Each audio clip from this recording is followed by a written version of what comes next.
Heydər baba, ilham gərək ancaq xalqa inana. Xalqın məktubları çatmayır ona.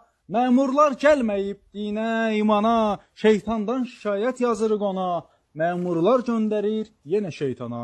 Heydər baba, fərmanlarla bizə oyun qururlar. İlhamı aldadıb üzə dururlar. Talan edib xalqın malın yeyirlər. Dövriyyədən çıxıb çeklər deyirlər. Heydər baba, özəlləşmə çeki ilə ümid verdin sən bizə. Qanun yazdın, inflyasiyadan qorunur.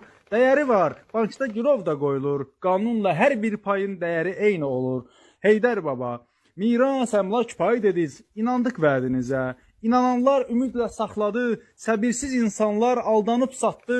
Qeyrətsiz məmurlar deyir ki, keçibdir axı artıq çeklərin vaxtı. Heydər baba, ədalətli siyasətin dəyişib nə zamandır? Yapçı-qopçu məmurların işi indi talandır. Quran, qanun, sizin vədlər məmur üçün yalandır.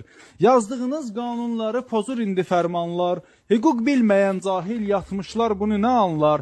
Heydər baba, yuxularda düz yol göstər onlara sən nə olar? Heydər baba, min duaçı, kasıb qəlbi, ruhun qədər şən olar.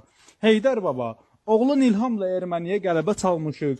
Harınlamış məmurlarla indi aciz qalmışıq.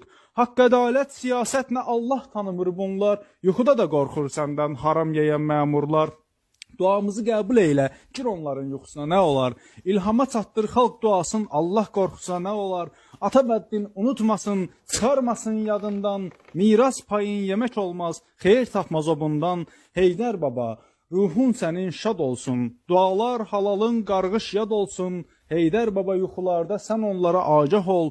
Ümidlər var, hələ dözürük bizlər. Deyin mərdi qovub namərd etməyin. Xalqın duası var, imkan verməyin. Qarğışa çevrilsin deyilən sözlər. Heydər baba, yuxuda düz yol göstər, bunlara sən nə olar? Heydər baba, min duası kasıb qəlbi, ruhun qədər şən olar. Duanı paylaşın dostlar, ilhama çatsın. Ata bəddin unutmasın, yadına salsın. Özəlləşdirmə çekləri qrupunda olan 24 min üzv və özəlləşdirmə çeklərini hələ də saxlayan 100 minlərlə ailə adından xahiş edirik. Əziz və hörmətli ziyalılardan, hüquqşünaslardan, siyasətçilərdən, blogerlər və media nümayəndələrindən dəstək gözləyirik və efirlərdə səsləndirilməsini xahiş edirik. Qeyd olunan haqsızlıq tariximizin ən böyük dövlət cinayətidir.